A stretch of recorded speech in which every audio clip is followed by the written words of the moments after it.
Week 7, baby. Halfway mark. Yeah. Oh, yeah. Yeah. How good is it?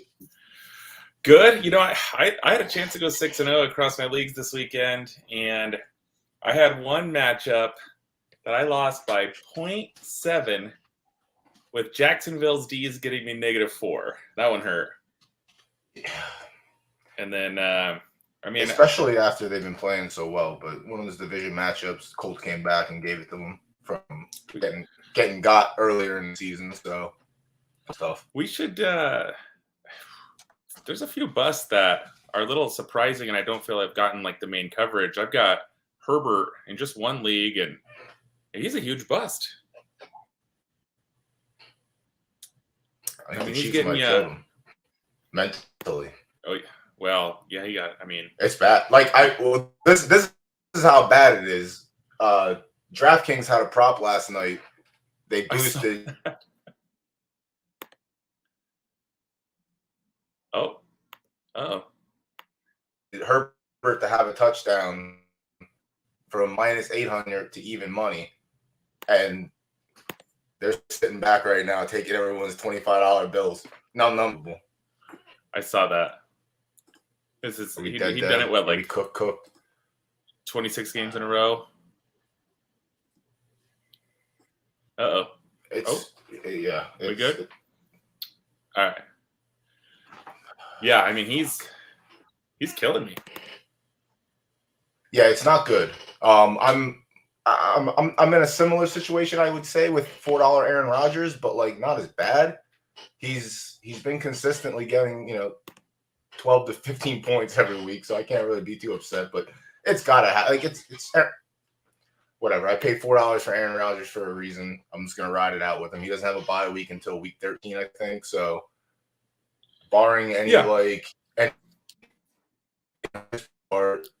he took a little, shook a couple of times in that game against the Jets, but it's Aaron Rodgers. Like, he's been here before. I imagine he has to just snap out of it at some point. Same thing with Herbert. Like, Herbert can't be bad all season.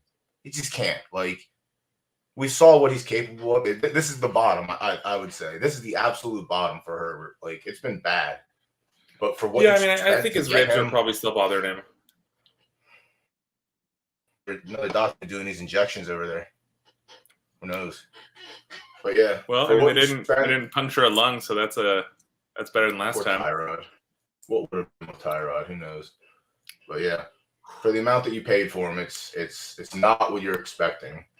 Like, that's why I'm not upset with my Aaron Rodgers situation. $4 Aaron Rodgers for you you really can't be upset for what you paid on a player. I'm playing $1 Geno Smith, and $1 Geno Smith getting by. Done. So my friend said to me, Pat's Metaverse King, huh? A friend said to me earlier when we did our draft, he's like, your problem is you wait and you don't value quarterback enough. I said, no, I value other positions that will definitely score more than a quarterback. I'm okay with that. I'm okay having a 10th round quarterback. Score more relative to their position. Relative, sure. Like, I'm not the type of person that's going to take quarterback second, third round and pass up on the superstar value of a position player. That's just not me. Like, no, just like we talked about, I wouldn't spend up for I wouldn't spend up for Herbert. Like, Lamar is a different situation. If you tell me next year going into the draft that Josh Allen is going to be performing this well and this much better than every other quarterback, I might throw a late second at him. Yeah, and that's what Mahomes was in the first couple of years after people figured him out. Like, he was going in the second and third. I took him there maybe once, and I kind of regretted it. But, it changes your strategy in the draft because you miss out on a lot, especially depending where you're picking at also. Like, if you're on the wheel, if you're 10-11 or 1-2 or 11-12, 1-2, and you have the wheel, it's probably fine because you can snag, you can afford to miss that little bit of value. But if you pick in the middle, it's just rough. It's hard taking a quarterback there. But, I haven't done it. Yeah, we can sit here all day and talk about draft strategy, but draft's over and it's regular season now. So you won your KFFL matchup? I did win my KFFL. I won my dynasty. I lost my 20 team by 4 points, which is devastating when it's 20 team. I'm a nice 1-5 in that league. And where else am I at? In that Yeah, 20 that's team, it. do you do team quarterback or do you actually get player quarterback? Player quarterback. Oh, yeah. It was brought up, like, we did. The only time I've ever done team quarterback was in XFL drafts. Because, like, I obviously, like, when I did my first one, I'm just first picking PJ Walker. That's the only place I'll ever take a quarterback in the first round. I was like, I'm just taking PJ Walker. But I didn't do any XFL drafts. That's some extra Degen shit. That's full blown Degen. Someone's like $50 XFL league. I was like, sign me up. And I just started researching. Like, Donald Parham was in there. I had him as my tight end. PJ Walker as my quarterback. Yeah, dude, it's crazy. There's a couple players from the XFL I thought he was a draft pick. My bad. He was, and then XFL happened. He played there, and then he ended up on the Chargers practice squad because XFL shut down in the middle of the season. So yeah, that was kind of brutal, it looked like it was actually might finally work, and then COVID. The Rock has it now, so let's see what the Rock can do with it. He's got a lot of money. He's worth a lot. So if anyone can throw money at it and make it work, I imagine it's him. I mean, on a side note, Black Adam looks dope.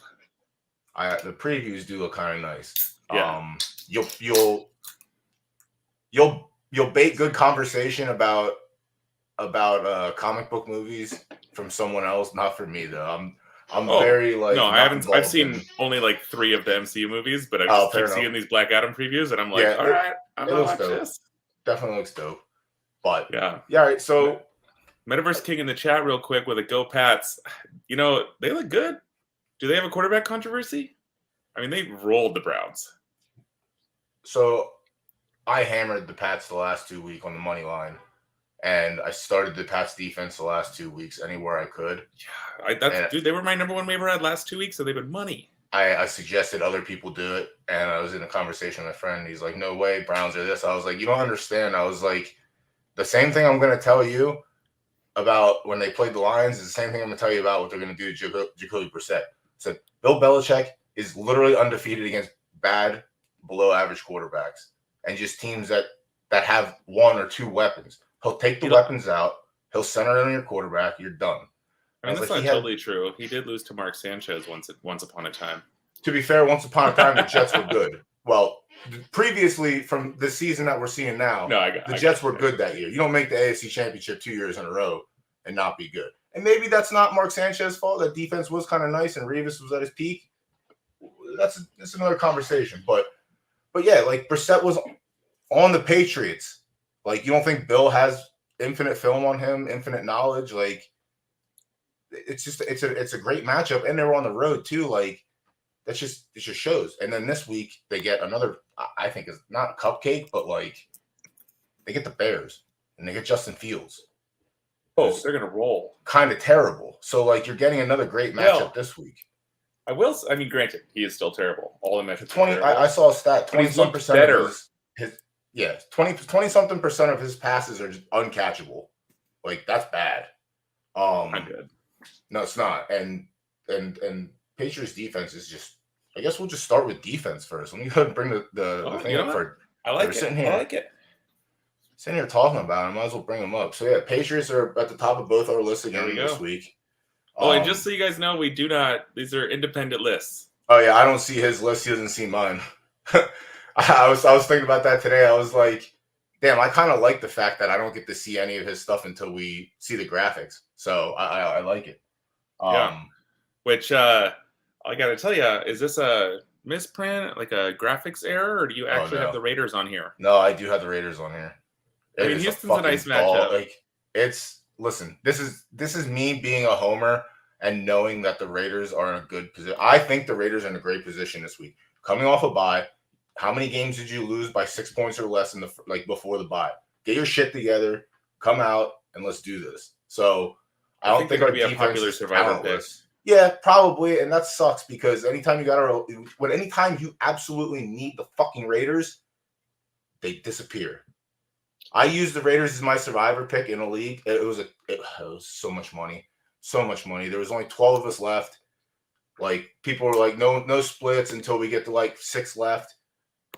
The Raiders game's on at 4:00. I fucking took the Raiders that night. They got down to 7 people. Raiders lost. I was out of the split.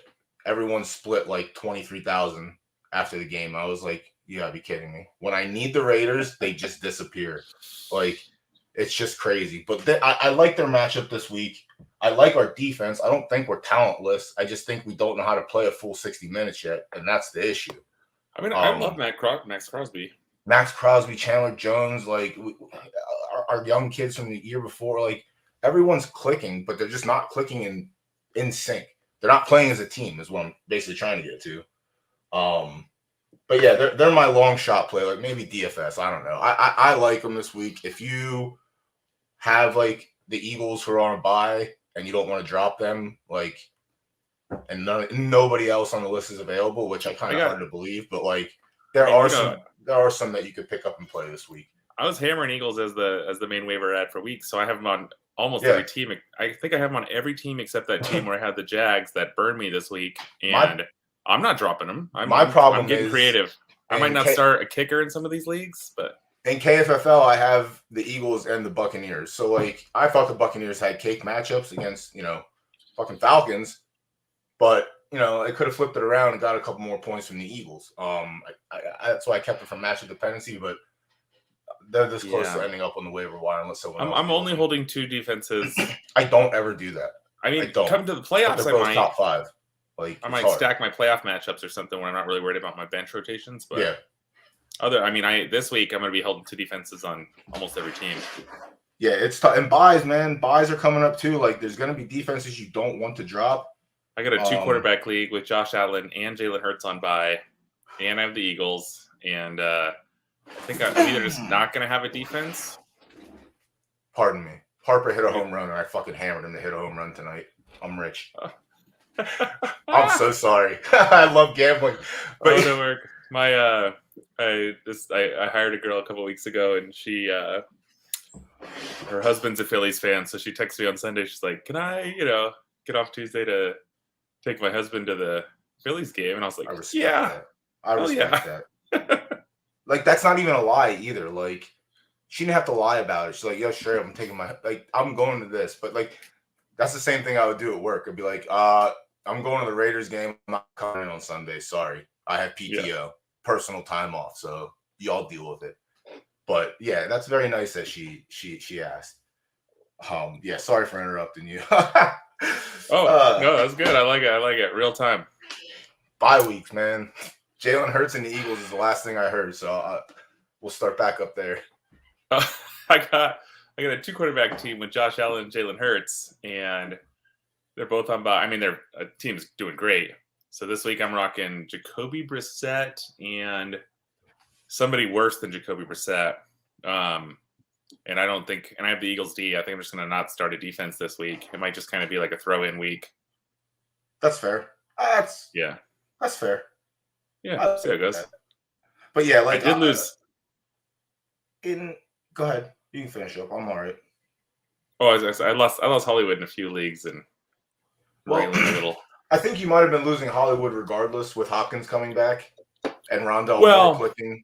Like Rondell Moore got double-digit targets. And I don't know if most of those came after Hollywood got hurt, but Rondell was getting the targets before this past week also. So who knows what would have happened?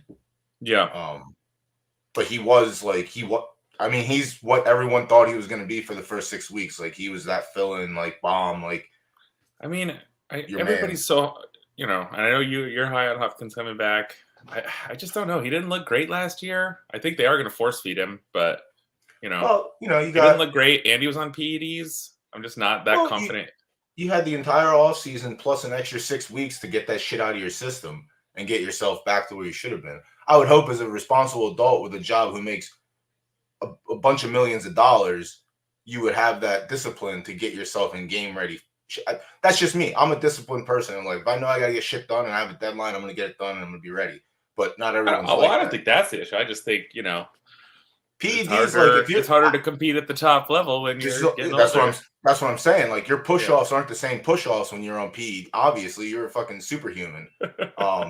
And like I don't know if you've ever seen people that were like on PEDs that come off and like they look depleted. They look like zombies.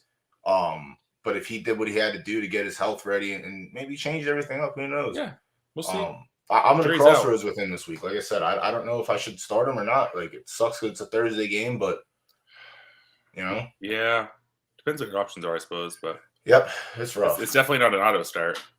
No, it's definitely a thinker. Back to defenses. I'm trying to see who on the matchups real quick. Well, not the matchups, but Cowboys are a touch over our threshold, but I just could not believe they were only 61% rostered, so I just had to put them on there. I'm trying to think what they were when 2 weeks ago when we started talking about it. I think they were in like They're the just mid-30s. under, but they, Really? I mean, they should be highly owned.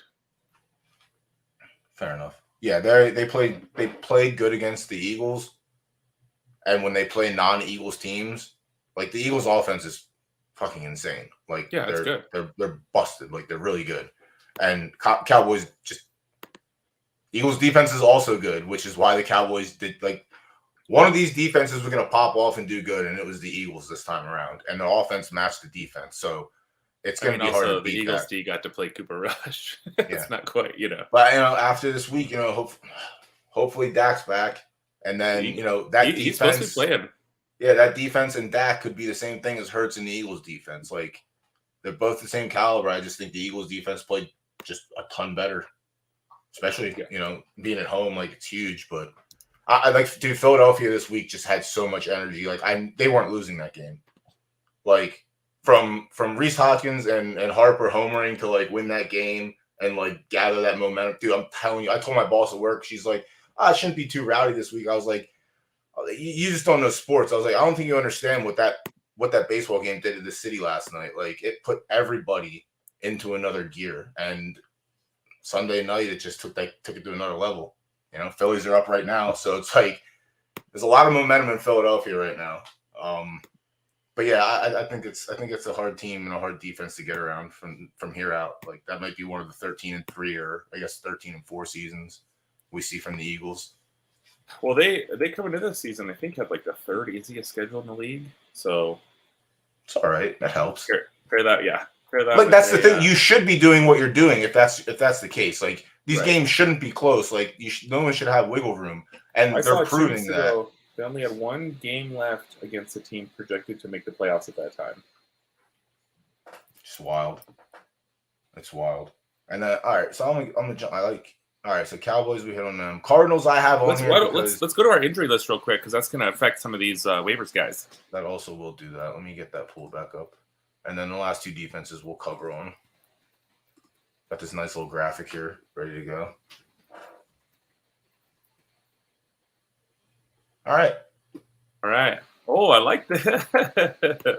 Yeah, I haven't seen the graphic yet. I like this. I don't know if you guys know, but I've been a nurse for 18 years, and that is, well, looks better now. Did not start off good. It is decent. But yeah, Cobb. Oh, yeah, that's not good. Cobb avoided like a catastrophe. They say only a couple weeks. I imagine it'll be like a month until he's ready to come back. And who do you think is biggest beneficiary of that injury? Probably the rookies. I mean, Dobbs is already getting targets. I think it helps Watson if he can fucking keep his hand on the ball when it's thrown to him. I think he's like the biggest one. And then, I mean, Tunyon got 13 targets? That's what I think. I think Tunyon's the biggest beneficiary. He's going to get, he's been on the list for weeks. Tunyon seems to be the Kelsey. Like, that's his offense. The offense is running through Tunyon right now. And I think with Cobb out, it's 100% going to do that. He got, I think, 10 for 90 this week. Yeah, he went. Especially in PPR, you'll take that all day. Yeah, I mean, if he's going to get, like, I think he ended with 14 targets. Like, if he's going to get 14 or even 10 targets a week for a tight end, it's fucking crazy. Yeah, you'll take that all day. And then Marquise Brown is cooked. Well, no. So I guess he's not cooked. They're saying it could be 6 weeks. They need more info, but he's not officially designated out for the season, which puts me in a tough spot. Like, for us, I don't know if I can clog up the roster. Well, that's the thing. For us, in terms of this, he's cooked to me because I'm not relying on him start of the playoffs. And when he comes back, that's the start of the playoffs. We're in week 7. Or no, week 7. I guess week 13 is our playoffs. So he'd have a little time to see how he is before the playoffs, but it's dicey. If you get through the first round and lose someone, then maybe he just subs back in. But even, I guess we have to see what the offense is like too. It's going to depend on Hopkins' look, and it's really going to depend if I can. Like, my plan is to hold him on the roster, but if I get, in bye week hell, then he's going to have to go. Yeah. If you have the IR spot, sure, it's worth it. Yeah. But if not, just dump him and forget about him until 2 or 3 weeks. He's supposed to come back if you need to. But yeah, with that, and then even when he does come back, if the team still stays healthy, they just added Robbie Anderson. They get Hopkins back. Like Rondell Moore's cooking. They still have the what's his name? Dortch.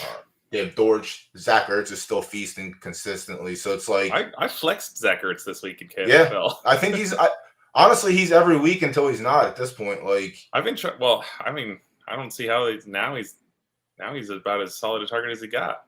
Like he has some. I guess he still has chemistry with him. Like even with like Hopkins coming back and like I can't imagine Robbie Anderson will be in every down. Like it's hard to get that timing down. Like you don't just walk in and come in. They might give him a couple like gadget plays, but I don't see him being a contributor right away.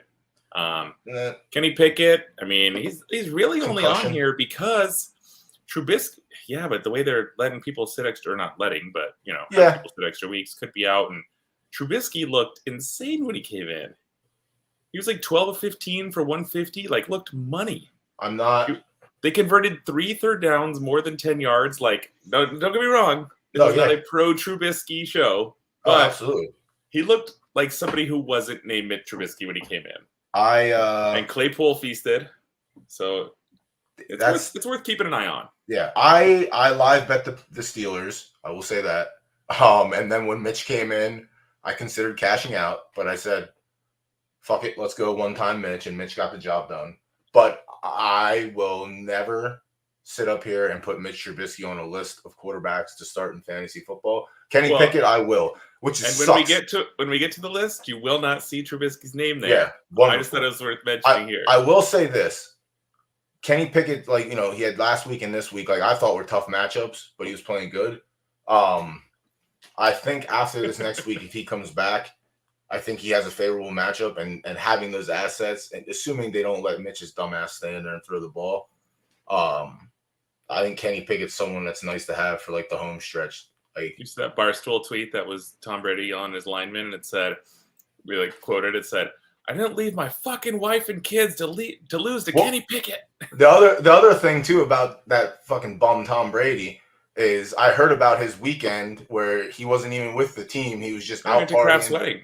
Took it, went to the wedding, took jets everywhere, wasn't with the team, and I'm thinking to myself, I'm a team player. I'm a lead by example kind of person, and in the kitchen, like everyone I have, they respect me for that. And like I'll never ask the team to do anything that I wouldn't do myself. And if I did what he did this weekend, I sure as shit wouldn't be yelling at my offensive line, I'll tell you that. I wouldn't. Yeah, and I do feel like throughout his career, that's not who he was, and he's just not. He doesn't feel like he's into it this year. No, he's mental. Like if the mentals are fucked up, the mentals are fucked up. You chose to come back to play on a subpar team and gave up more of your family time. Like, that shit gets to you. But like, listen, you made a decision. Fucking play it out. Don't sign up for something and then quit halfway through. Don't be an Antonio Brown. Next two injuries, I think, actually matter a little. Yeah. Heineke was a serviceable quarterback sometimes last year. He ran a little, but he fed McLaurin. So I do think this helps Terry McLaurin's stock.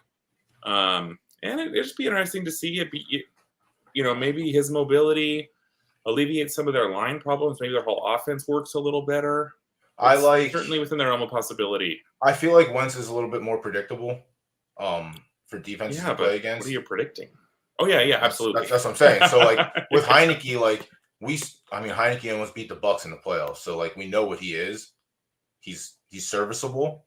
He's got some upside. And he gets the ball to his receivers. And like the Commanders were supposed to be like a competitive team this year. Obviously, like Carson Wentz looked fine week 1 and 2, and then kaputs. So. And they had a lot of hope, high hopes in that defense. So maybe Heineke gives them that spark and gets they got Brian Robinson back last week.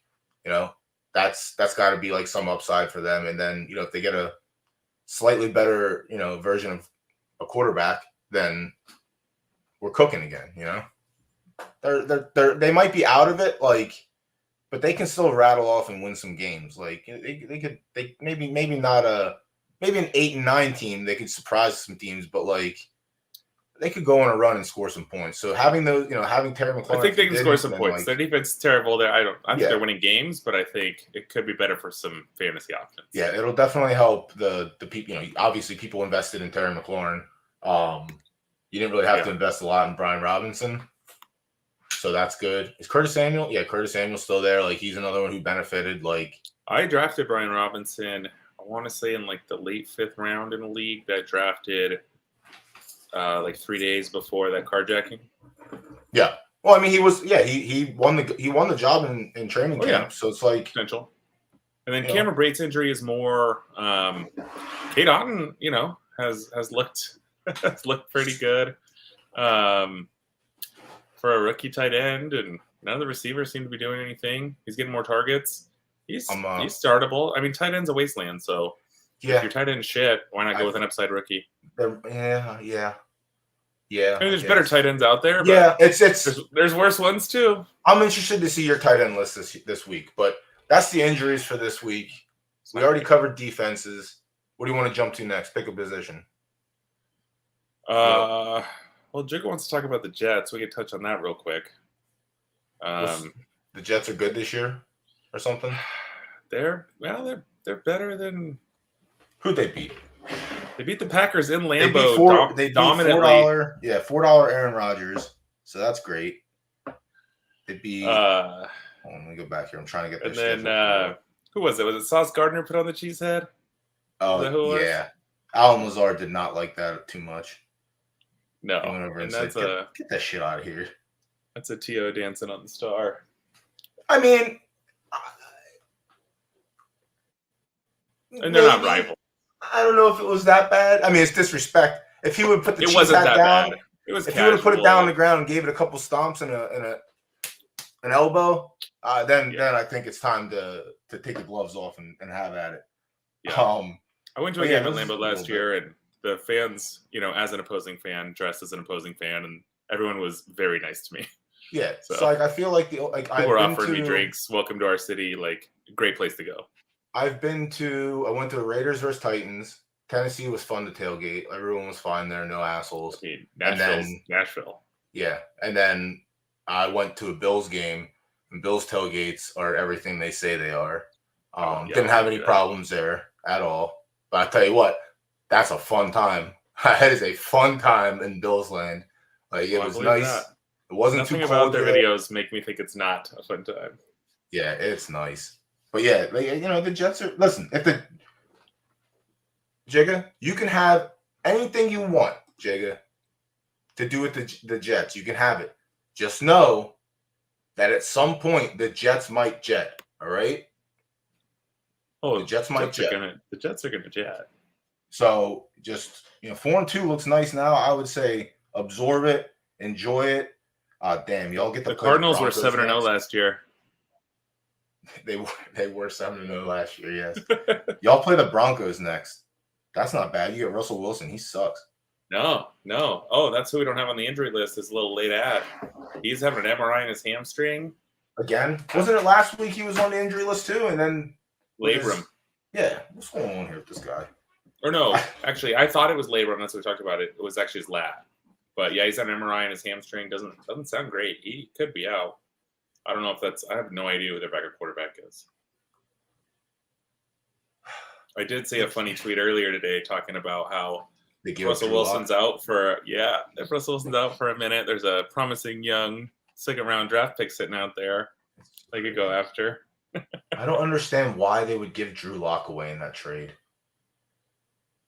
Like, they were that confident that they were getting like the untouchable. Was it that, or they just didn't? I mean, it's not like they gave a bunch of players. Like, it was a bunch of players and picks. Like, Drew Lock, that D tackle. I don't think Drew Lock should have went in that trade at all, because I don't even know who their backup is now. Like, that's the crazy. That's what I'm saying. But I mean, the Hawks might have wanted Drew Lock. Maybe they just didn't believe. I mean, if you thought Russ was going to be Russ, you're certainly not vetoing the trade because you have to give up Drew Lock. It's just crazy now. Brett Ripien is their backup. Oh, that's right. Yeah, he is fucking terrible. I'm surprised he's in the league. Yeah. We saw him one game. He's played one game in his since 2019. 19 for 31, 3 interceptions, 2 touchdowns. It's not bad. Well, against the Jets, it's not bad. But yeah, that's that situation. I don't know. I don't know. I feel bad for the Broncos receivers. It's like feeling bad for like DJ Moore and the crew down there. It's just like sucks. But DJ might have found the recipe on how to get out of Carolina. All you gotta do is tell your coach, a little bit of this and a little bit of that, and you're on the trade block. Best case scenario for Robbie Anderson. I don't think it makes a lot of trading Robbie is a little easier to swallow than DJ Moore. DJ Moore is an actual talent. I think. I mean, if they're serious about trading McCaffrey, then you just blow the entire building up, and DJ goes too, because you can get draft capital for DJ still. Might not be a mountain, but I think you'll get more draft capital for DJ than McCaffrey. Either way, if you're getting rid of any of them, just blow the whole thing up and start over. You don't have a quarterback. Like your quarterback you drafted this year is he's non-existent. So like at this point, just let's start over. But yeah. All right. So we covered the injuries a little extensively. It's all right. I like that. Yeah. Let's get into. Let's go to tight ends. Okay. We ended on tight end. I mean, this list kind of looks like. I think this is the DJ's really young, Jigga. He's he came into the league at like 20 years old. I think he's like 24. I think it's his third or fourth season, and he's younger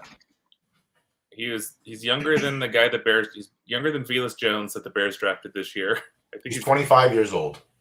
And this is fourth year, right? Yep, fourth year. Yeah, he came into the league real young. Like that's capital. But yeah, on the tight ends, looks like we both pretty much hit the nail on the head this week. Yeah, Tunyon's been first. Oh, geez, yeah. Oh, boy. Yeah. Yep, 4 for 4. It's kind of nice. Yeah, I think it makes sense to keep DJ unless you can get a serious haul for him. But at this point, you're 4 years in, and when you came in, your team was like playoff competitive, kind of. But like, do you want to wait another 3 years to no, if I'm DJ Moore, I want out. Yeah, that's what I'm saying. Like, do you put that on your player? Panthers, like, if you're going to build, just build from the bottom. I don't think DJ's going to want to stick around through another quarterback situation and hope that they hit the thing. Like, obviously, he's busted. He can go play for a contender pretty easy. It's whether or not the contender wants to give what the Panthers want. It's supposed to be an East Coast thing because busted to me means bad. It is. I'm also like, busted, broken. Anything that means bad is good. Well, welcome to the East Coast. My fault. Yeah, this is nice though. We're learning bees and honey for money. Yeah, listen. I grew up with a lot of old heads. I got a lot of old time slang. I grew up with D-gens playing like trading card games and stuff, and like all that slang transfers over. I'm just an encyclopedia of like random words that people don't understand what they mean. I mean, the only thing to say about this list, really, I've had Tanyan, Bellinger, Ingram on this list for this is the third week in a row now. Yeah, Henry's a new addition. He's getting hyper targeted by Zappy. That's the thing. If they switch, then Henry. Yeah, if they switch quarterbacks, and I don't know if Henry's like, I don't think I have confidence in picking him up and like starting him if I need to over anyone else on this list. But no, I mean until I feel like I have some confidence in with Cavell, but yeah, because they don't really want to start any of these guys. Henry didn't do shit in the time that Mac Jones was starting. Like he was just nowhere to be found. Yeah. So you can't really. So if they keep Zapien, So the first 3 weeks for Hunter Henry, snap percentage 77, 50, and 70. 3 targets, 1 target, 1 target. The last 3 weeks, 84%, 98, 97. 4 targets, 5 targets, 7 targets. So if they switch back to Mac, it's going to be hard to put more trust into that. But if Zappy stays in there, then fucking zap. Let's go. Like he's and this might be one of those things. Bill might say, you know what? Why don't you sit back, Matt Jones? Why don't you sit back? Like, well, I guess the Patriots wanted him to get surgery and he declined. So you don't listen to the boss sometimes. Little friction there.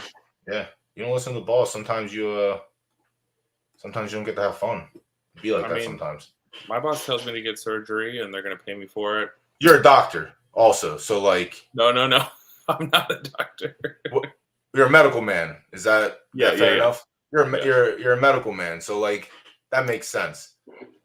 If doctor tells me that I have to get surgery, I'm gonna sit there and be like, do I have to get it, Yeah. or I mean, I guess technically my boss is also a licensed medical professional, but they're really an administrative person, you know. Yeah, I'm bullheaded. I just like to question things and see if I can get around doing stuff. But yeah, doctor tells you to do something, fucking do it. Just like your mom. Your mom tells you to do something, you listen to Oh your no, I mom. was more saying, yeah, I'll take the paid leave. You got it. Paid leave is nice. Paid leave is nice. But yeah, tight end's pretty spot on. I think everyone's definitely startable. Tunyon 100% if he's on your wire. Like, he's just an every week starter. Yeah. Ingram and Belgium have been getting targets. It's more PPR. Ingram's they're gonna all have whatever. those inconsistent weeks. Like, that's just the thing. Like, he's gonna have like the 2-3 point week, and then he's gonna have like the 15-point week. Like, it just depends who you can get to and who gets open. Yep. And Bellinger just looks like that's the safety blanket for now until we get to the wide receiver. Actually, let's transition into the wide receivers from here. But yeah, Henry again. If Zapie's starting, then it's kind of a Henry's weak waiver week as a whole. But I think wide receiver is where there's a little spice. It's more of a on other positions. It's more of like a stash kind of week. Bye week guys. Last week I said nobody gets the juices flowing. There's no Ken Walkers. No. And then our list, we have a bunch of matches. Not the same. Yeah, well, what are we at? We have Reynolds, Robinson, all right, Thornton. Now would you have Wandale as your first priority? I think so. Obviously Moore's at 60%, but if he's there, I think he's a target. Robinson is someone that won the starting position and who they wanted to be their mans. So I like that. He played every snap that first game until he got hurt. Yeah. So I think he's the first target. I think it's more first and then Robinson, but I think go either way. Yeah, I think that's right. But they're the one realistically, Robinson might be there. Moore's probably not. Yeah. Yeah, 60%. And then Josh Reynolds, you should have picked him up last week when we told you. Fucking million targets. Yeah, million targets. Great. And there's no Jameson Williams is. There's no news on him. Yeah, they might not even play him this year. What's the point? Yeah, so if he needs all the time, let him have it. Thornton, I think Thornton might fall into the if they switch quarterbacks, then it's a little. If you need it this week because of buys, sure, try it. But like Thornton's more of like a. Well, I wouldn't start him. Yeah, like a pool hold and see what he can be. Because if he's going to get fed like Henry's getting fed, then he's a starter every week. Like for the most part, like he had five targets, 3 carries, I think. But the guy runs a 4.28 40. Yeah, they took him in the second round, well above projections, and he'd been hurt. So it's exciting. Bill likes his not weapons. That I particularly want any. I mean, I don't know. But deeper leagues, upside there. Bye weeks, you're gonna you need a slot in this week. Like you can slot him in, but he's not a must start. Like not yet, not till we see like Josh Reynolds is close to a must start almost, depending on your format because of his targets have been insane. Like we got a lot of good receivers out this week on buys. I mean, you can absolutely start Josh Reynolds. Honestly, he's probably like a low end wide receiver too.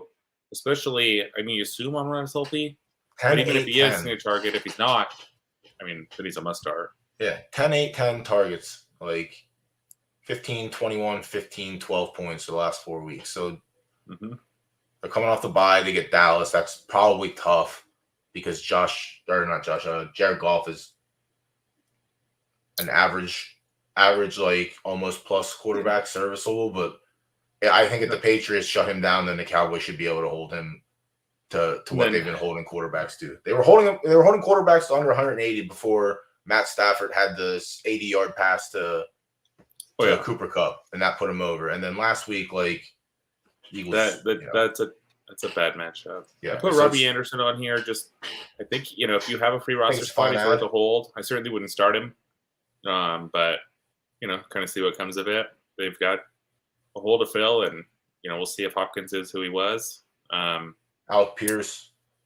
I think is starting to get the confidence. Actually, I think Alec Pierce is probably he's probably my number 2 pickup this week. I think I go Moore, Pierce, Robinson, Reynolds.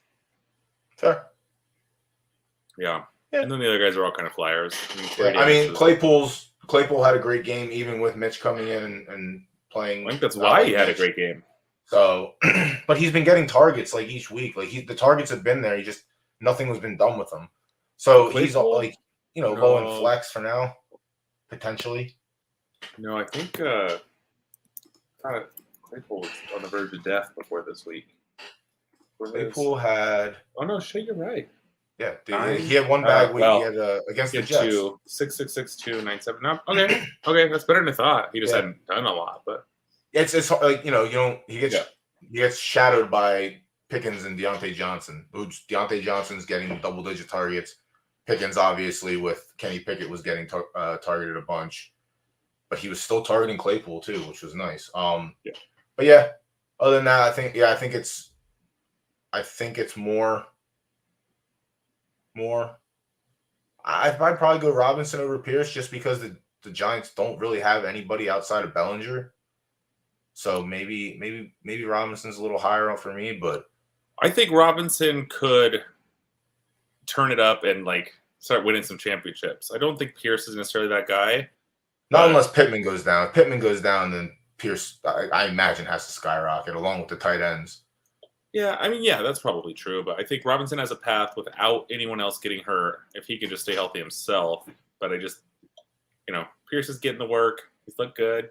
He's getting double-digit payments points last 3 weeks. He's a safe start. All right. He's got a much higher floor. Let's jump into that's the big thing too. The floor. Yeah.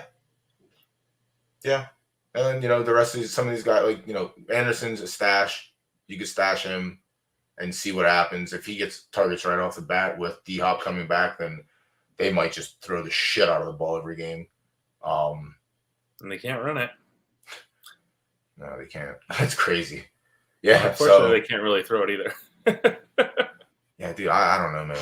Even Cardinals fans are like miserable with the Cardinals. Like everyone was so high on Kyler, and just now it's what are we doing here? Well, Kyler's still like quarterback 8 or 9 or something. Yeah, so just not like he's just a weird quarterback to watch. Better than Herbert. Yeah. Although actually Herbert's 9, which I went and looked. I was shocked by. Feels like he's not, but did we match on everything here too? No, we didn't match on Ingram and Edwards. I went the other way with Baltimore. Yeah. But I had Murray on here the week that he got picked up because I kind of they do not want anything to do with Melvin Gordon. I don't understand it.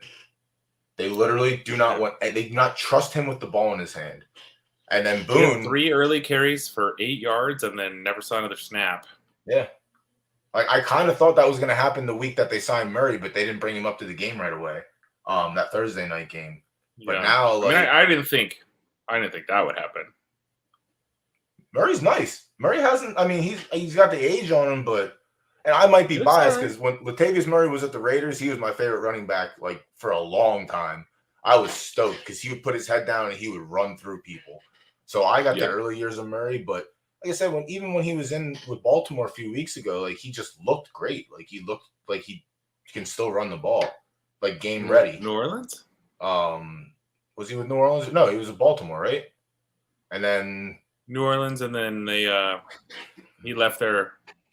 He decided to leave them to go. I think he thought because it was let me see this less permanent spot for him. I'm trying to see. I'm pretty sure he was with the Ravens this year. He might have also been. I just know he scored some points with the Saints. I think when they're in London. That might have been the situation then. That's might have been what I'm thinking. And they offered him a contract, and he took the Broncos offer over that. Then Mark Ingram's getting some play. It's Kamara's still doing that rib injury. You never know. Gus Edwards had a gnarly injury, but it sucks, man. While Kenyon Drake did look great last week. I'm not. I have him on here as a pickup and speculate because I'm not playing the game. I'm not playing this running back game with the Ravens.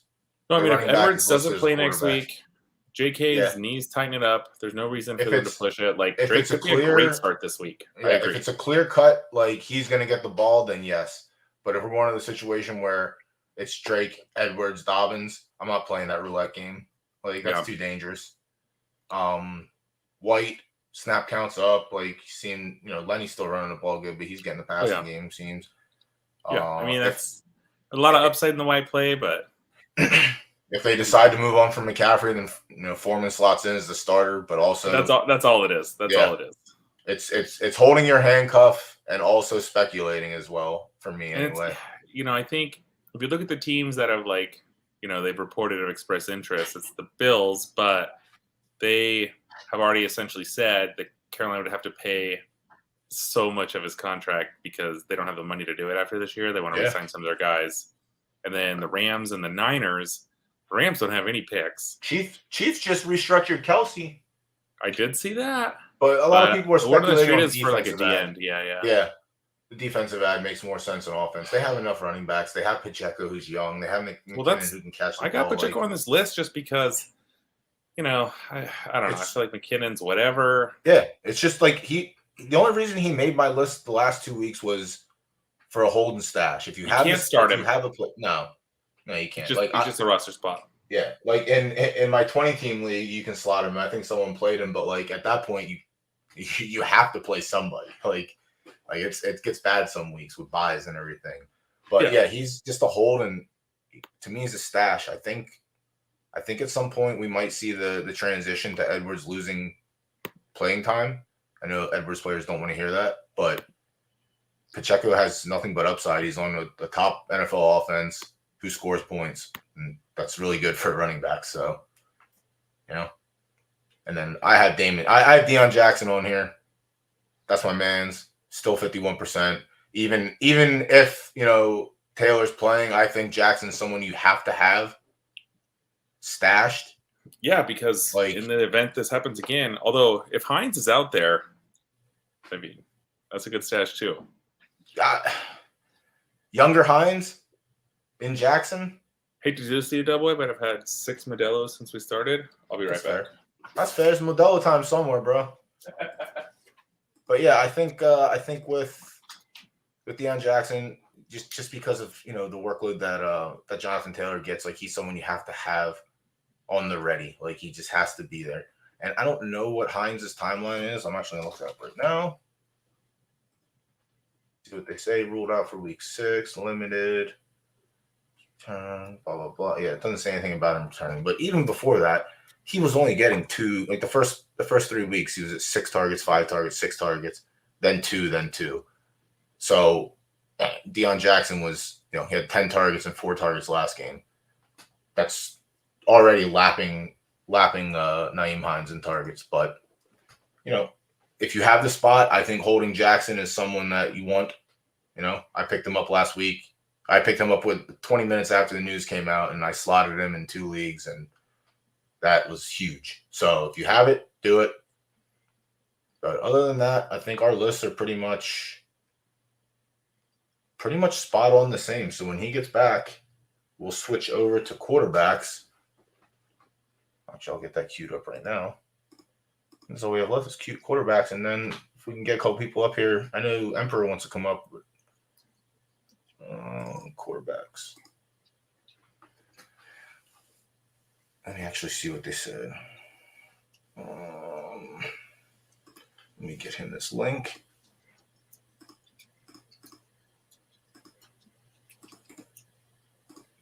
When Jungle gets back, we will discuss quarterbacks, and then we'll move on to getting someone from the community up.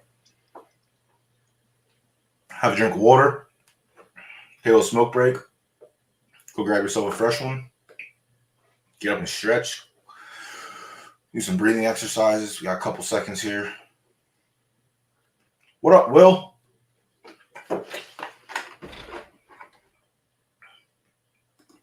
What's cracking? How's life?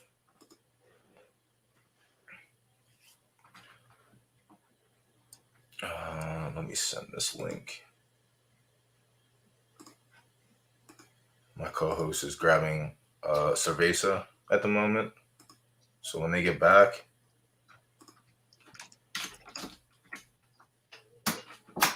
we'll get the train moving.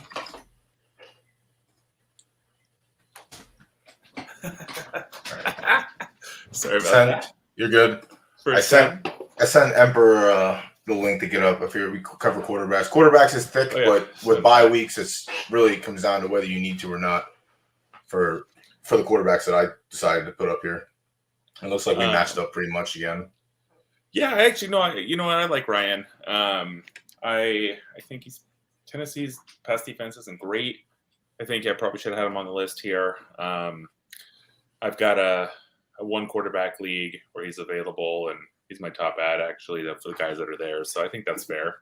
Now, granted, I think he's going to burn us, but it's matchup dependent, honestly. Like if you have like a Hurts on the bye, or I didn't really think Jacksonville was a good matchup though.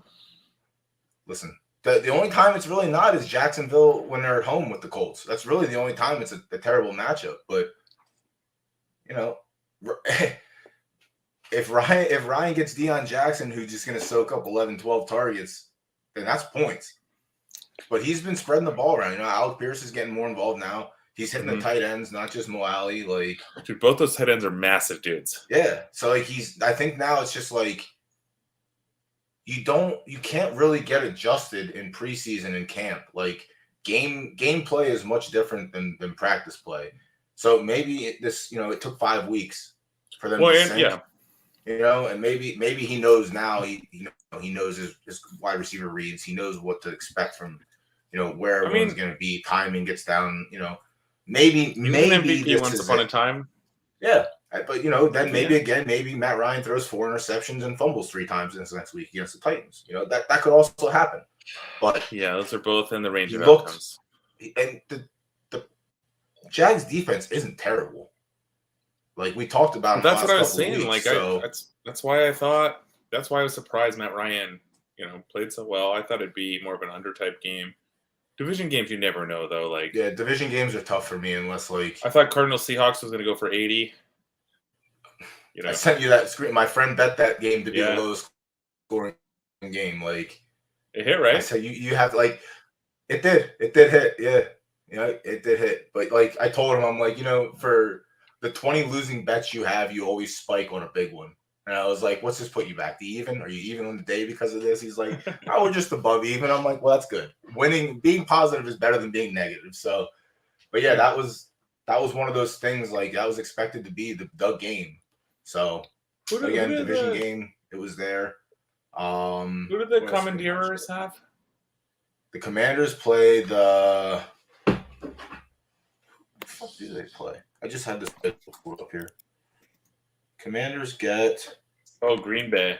Yeah, that I don't know. I mean, I think Heineke's fine if you need it. It's in Washington. I mean, I don't know. I think I just kind of like Heineke. He's not bad. Like he was good for fantasy. Like if you had the receivers when he was quarterbacking, like having Terry was great. Having Curtis Samuel was awesome. Like, but the Packers just aren't the Packers. Like the defense isn't what it was. Like the defense was good last year, but they're just not. I don't know what it is. Like the whole team just seems to be in a funk, like on both sides of the ball. So, yeah, Heineke at home I think is serviceable. Like you said, quarterbacks on bye. If you need something, I can't imagine someone's going out of their way to pick him up and start him over somebody else they have, unless they have. Well, I'll tell you what. In one of my 2 quarterback leagues, that's fair. There's only Heineke and Davis Mills available. Yeah, those are like probably $50, $60 bids, depending. I think I'd rather just not start a second quarterback if I can't get him for cheap. It's either you're going to end up with minus 4 points because they're going to be terrible, or you're going to end up with 4 points, which is also terrible. So, Heineke, I have a little more upside. Mills, he also he can run with the ball too. Like he can pick up 20, 30 yards a game rushing if he needs to. Yeah. Mariota looked like what Mariota was supposed to look like week 1. He's serviceable. Falcons, I mean, that could be another fantasy team. Like we talked about Trevor Lawrence and the Jags, like being a fantasy output team. Like If they Falcons could somehow also like be there. weaseled into that last wild card, Arthur Smith has to be in like coach of the year discussion because that roster Yes. is not good. It's real bad.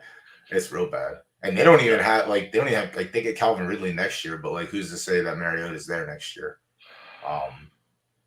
Yeah. But Drake London's he was getting targets all year. Kyle Pitts finally got his first touchdown, so like maybe we got a turning of the leaf, as they say, with the Falcons. Maybe we can get some production out of there. The running backs not so much, but they do have Damian Williams coming back soon.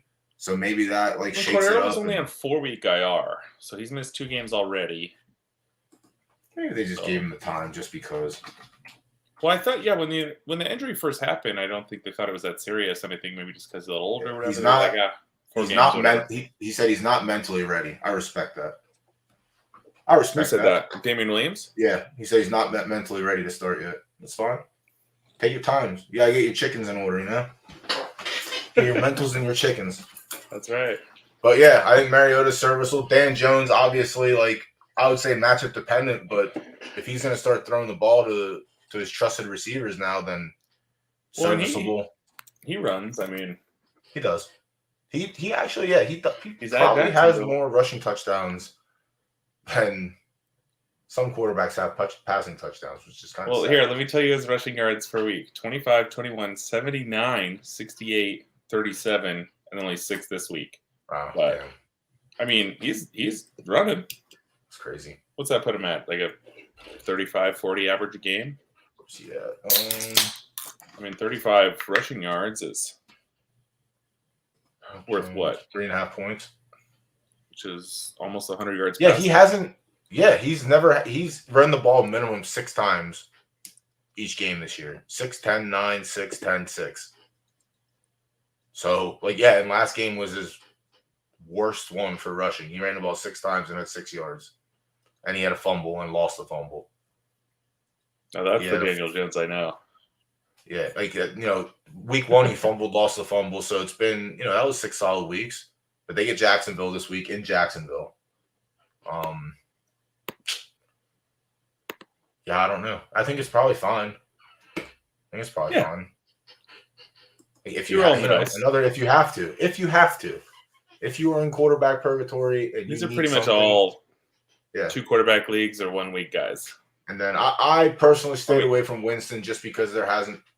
I'd rather spin the wheel with someone else and wait a week. I think he's gonna play this week, but yeah. And then Justin Fields, I'm not starting against. If he doesn't play, I wouldn't start him. Yeah. And then Fields against the Patriots. We talked earlier. I'm starting Patriots defense everywhere possible. Yeah, they're a smash play. Yeah, Zappi. I like Zappi, so I think that's a fine start. Mac might be back, although it's we'll see. Man, I hope Bill just keeps Zappi in there. I really do. I mean, fuck the Patriots first and foremost, but Zappi's good for fantasy, and this is a fantasy show, so let's keep that going. Mac Jones, not so much. Zappi's resurrecting some players from the dead. One thing we need to talk about on running backs, Rashad Moore Stevenson. He's obviously owned everywhere, but if for some reason he's not owned in your league, what'd you call him?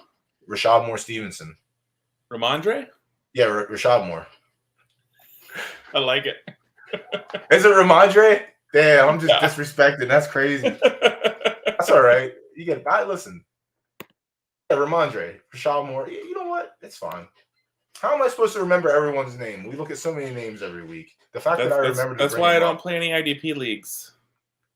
I help my friend with his dynasty IDP. I don't want to have to learn the defense. Yeah, I drafted. I made his defense good and then let him do the rest. Drafted Garrett Wilson and drafted all the nice running or the nice linebackers, defensive ends, and then got out of there. But yeah, I think. Do you have the outcomes of all the divisions for the week? We're supposed to get. We got the weekly Steeds bet going.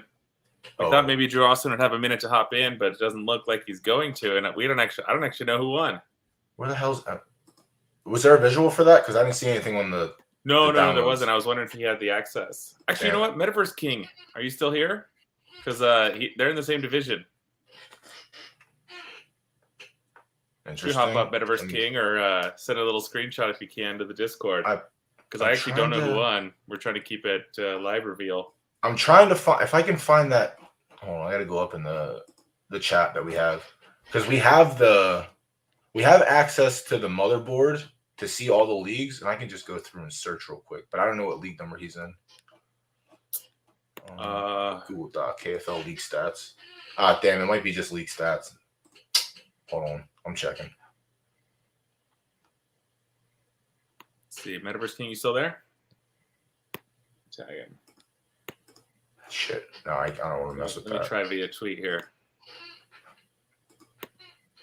Ooh, Chica just came through. I got it. Oh, okay. All right. So I have. All right, we can look at it. I'll share the screen. Yeah, do that. I'll share the screen. We can just scroll through and try and find it. Try and find the league that he's in. Do you know his team name by chance? I could probably find it if you give me a second. I know that him and Metaverse King had a week 1 bet. Maybe I could scroll back and try to see the name then and hope it hasn't changed. Let me get this pulled up. What division is Blake in? I think they're in the same one. I don't know if you mentioned it today. That I also do not know, but I do have this, so we can. This is the biggest blowouts. We can go over this real quick. Two little scrollski. Biggest blowouts. I don't know the leagues that they're in, but the 69-point win is kind of nice. Jeez, that is a blowout. Problem with trying to go through Metaverse King's tweets is the guy tweets 15 times a day. Oh, you're on here as a nail biter win. That's crazy. Yeah, I 0.77. Geez, 0.33 was the closest.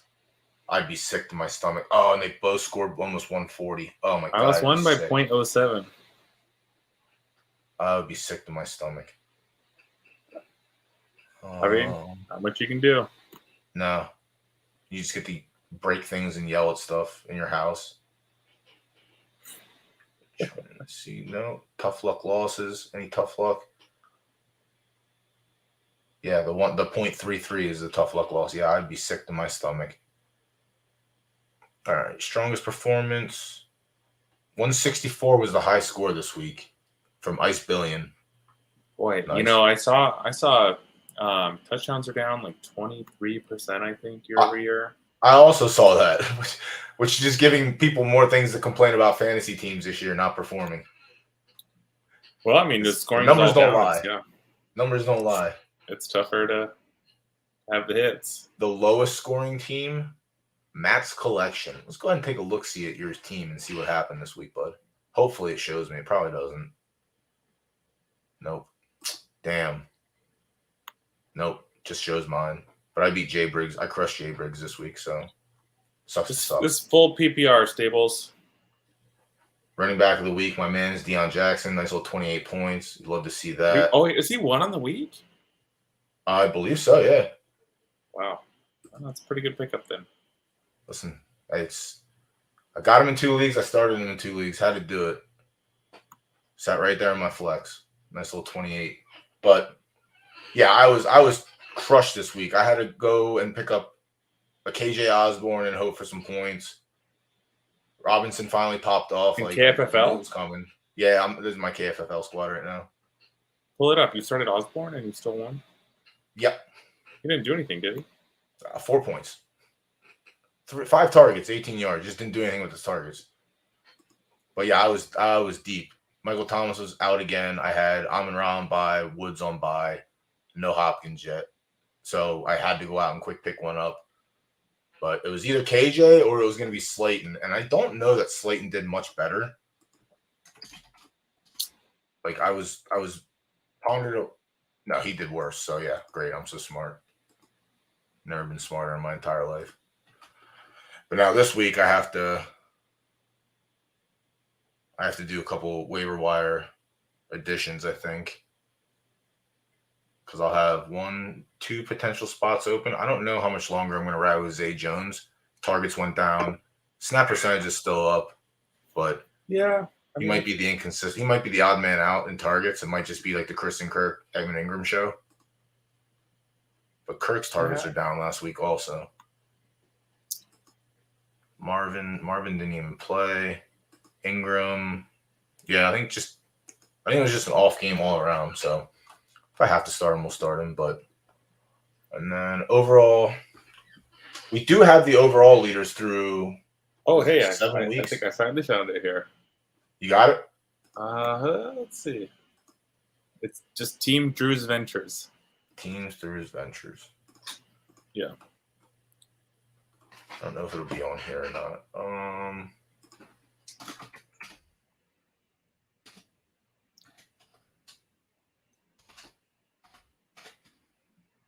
All right, so he didn't make this. Let me see if I can find the league that he's in.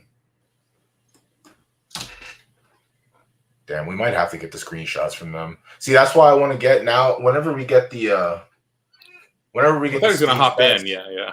Yeah. Well, yeah, he was also. We thought he was coming on today as well, but I think if we do the Steed bets and we get them more than 12 hours before kickoff, then we can get some visuals made and pump them out and actually have something to keep track of. But yeah, I can't find his. So it does look like I've got next week bet locked up with Dan Byrne, which is at DB Golf Tips on Twitter. DB Golf Tips, yeah. All right, so we'll get a projected lineup from y'all. Twitter here. We'll get a projected lineup from y'all, and we'll get a visual made, and we'll get the. Oh, what's up, Avin? I didn't even see you in here. I haven't been paying attention to chat. Avin's a homie from the Zed-Run community. Okay. Good to see you in here. He's a Bengals fan. I don't know if that's good or bad. I mean, honestly, they looked good last week, but if it looks good again this week, then it's looked good on fantasy paper. But yeah, I mean, you don't go to the Super Bowl the year before and then just disappoint. So hopefully they also had another. 3-3 is definitely better than 2-4, 100%. Like you're not dead. I think it's just like this is the week where teams either figure out what they have to do, like the ones that are coming, like I said with Raiders, like coming off a bye, you've been losing games very close. Not to take your foot off the gas when you're up. Now just do that. So I think now the teams that are 3-3, like we're there. I'm in a weird spot as a Seahawks fan because, I essentially wanted us to bomb out. Well, yeah, you want the draft picks. You want to rebuild. What, you don't like Drew Lock? Now it looks like we're making a top 5 pick from the Broncos. So, maybe we do try to push for that last wild card and see what happens. What's up, Emperor? How we doing, gentlemen? I'm actually gonna tune in here from my laptop, so might be a better setup here. But how's everyone's evening going? We're just winding down. Got all of our coverage. Waiting for our guests to come up and shoot the shit for a couple. Where? Give me 1 sec here. Give me 1 sec. Yeah, no worries. But yeah, that's that. I'm sure that's what they thought they were going to do also. But like, Kenneth Walker looked good last week, so that's a plus. Like, you still have DK and Lockett. Like, it's not a terrible situation. It's just not where you thought. But also, if you keep winning and the Broncos keep losing, you're essentially just negating what your plan was supposed to be this year. You can win, Broncos can lose, and you can still get your top pick. Yeah, I'm okay with that. That's a win-win-win, honestly. Sucks for the Broncos, but great for Seahawks. Yeah. How's your guys' KFFL team going? Not as bad as yours. 5-1. Not as bad as yours. Yeah, I'm 2-3, I think. Man, I think I came on when I came on, I think I was 0-3, and I said to JungleGoat, I said, man, I'm probably going to end the season defeated. And he said, undefeated? I said, no, defeated. And guess what? We are still defeated, gentlemen. We got to get you a win. Oh, boy. Yeah, I'm 2-4, but there's one is 5-1, 2 4-2s, and then the rest are 3-3s and 2-4. So, like, I'm completely where I want to be right now. I'm okay where I am. Are you, though? 2-4? That's not where you want to be. And with the standings the way they are, I'm fine with it. Everyone's 3-3 except for 2 teams. Okay. I'm right. I got one game back. My only undefeated league between 2 and 11. Everyone is a game apart. And honestly, like, I don't know if you've been following around. Like, I've been dodging wide receiver injuries every week. bye weeks got me this week, but I came out with a dub. So it's like I get DeAndre Hopkins back this week. So like now everything's starting to come around for my team. Like, so if I can avoid any injuries and I can just have $4 Aaron Rodgers play like $10 Aaron Rodgers, then I'll be all right. You know, I think everything's fun. And on a side note, how are your guys' football teams doing? Your NFL teams that you support? Well, we just got done with the Seahawks, and I've determined that they're in a pretty good spot. Of all my helmets I own, this is my favorite one. My favorite player of all time. What is that? That's Sean Alexander. Marshawn Lynch. Oh damn! I forgot. Never mind. I'm going way back. I forgot about my man. Marshawn's a Raider. First off, he's not a Seahawk. He's a Raider, and he'll always be a Raider. But he's a Bill more than he's a Raider. I thought that was a OG Sean Alexander. Equally as nice. But yeah, I think I've determined that the Seahawks are Sean Alexander too. See, that's you're big Hawks fan. Yeah, that's nice. Geno Smith, baby, W. Let's go.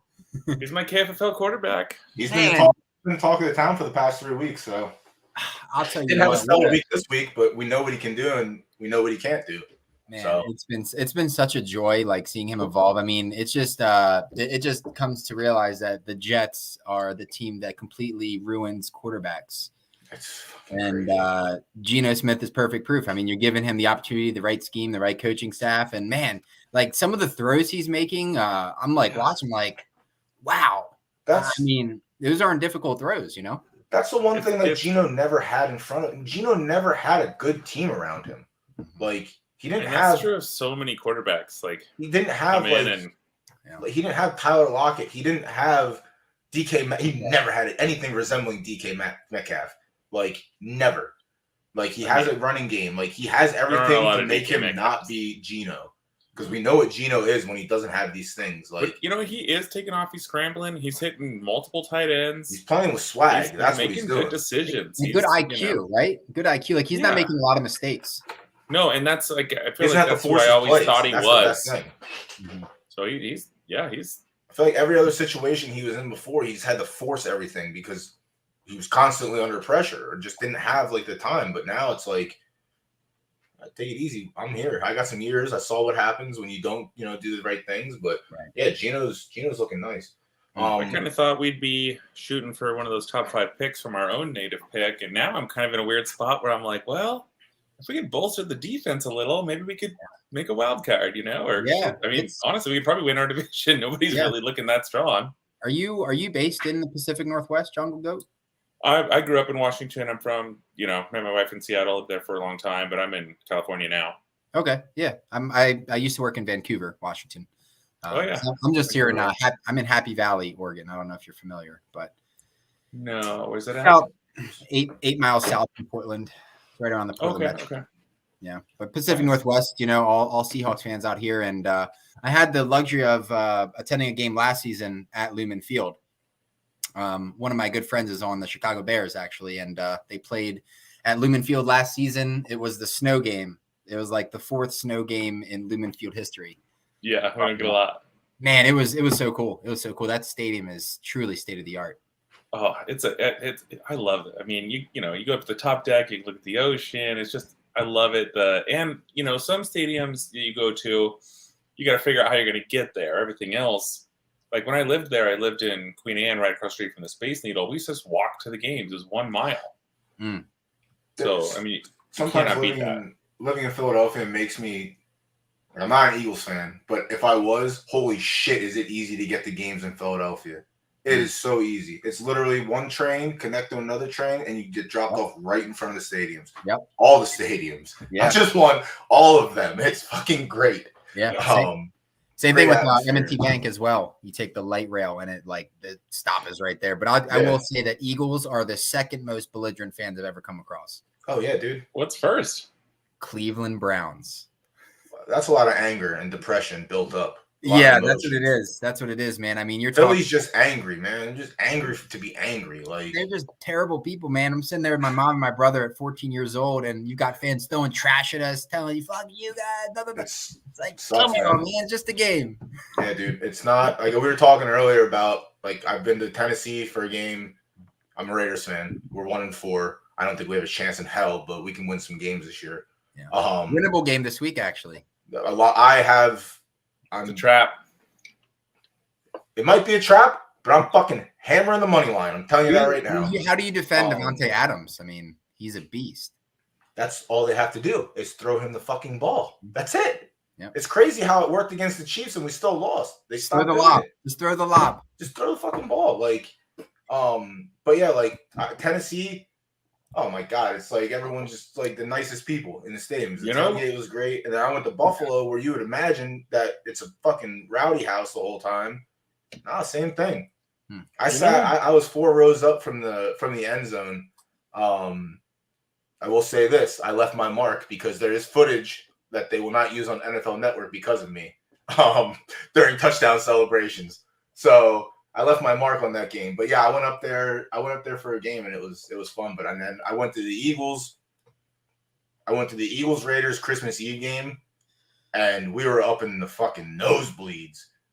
And even the people up there are just extra miserable. Extra miserable because it was like 15 degrees. It was windy as shit. Like the Eagles won the game, but like, man, sitting up there with people that literally have no football IQ and just want to bitch, it's crazy. It makes it so bad, but it was so fun to be there. But yeah. Eagles, they're just Phillies too, man. I've seen so many fights after Phillies games just because someone celebrated their team winning. You know, I don't like that. Take a nap. Like, it's bad. Somebody run out with the team this week. Some random fan somehow made it through the tunnel run. That was pretty legit. You know, being last in KFFL, kind of go back one topic here. What's your team? Let me just say this. The worst feeling in the world is when you're at the bottom of the division and you're getting all these low ball trades trying to pickle you, trying to get your best players. I just got a trade that popped through. Kyle Pitts and decrepit Tua Tagovailoa for Mark Andrews. Hell no. Yeah, see, that's great, isn't it?